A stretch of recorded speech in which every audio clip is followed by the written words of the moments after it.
Tere tulemast Kärdla kooli. Me oleme Hiiumaal. Me oleme nii-öelda pealinna kool, me oleme Hiiumaa kõige suurem põhikool, circa 300 õpilast.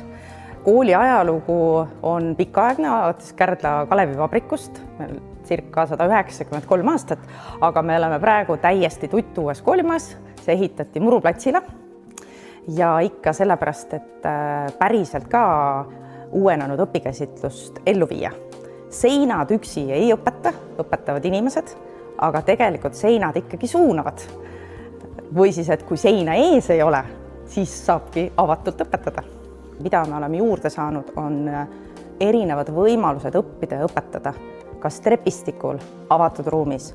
Meil on ka traditsioonilisi klasse, kus me istume üksteise selja taga, aga väga kergesti liigutatavaid nii-öelda rühmatöödeks. Lisaks sellele, et on ruumid, mida saab erinevalt kasutada, on ka see õhustik, looduslähedased toonid, materjalid, madalad laed, istumis-vestemissopid. See on nagu kodu. Ma usun, et ei tule meil probleemi vahetusjalatitega, sest siin kohe tahad sussis käia. Ja ka on mõeldud mürakindlusele. Väga hea on see, et kui me räägime uuenenud õpikäsitlusest ja kaasavast haridusest, siis ekslik on arvata, et kõik erinevad õpilased on siis väga hästi kaasatud, kui nad karjakaupa koos õpivad. Me õpime erinevalt ja kui sul on sünnipäraselt mõni erisus, siis see kuidagi ei kao, kui sunnitakse kõik koos õppima. Seega on meie hoones erinevad tiivad.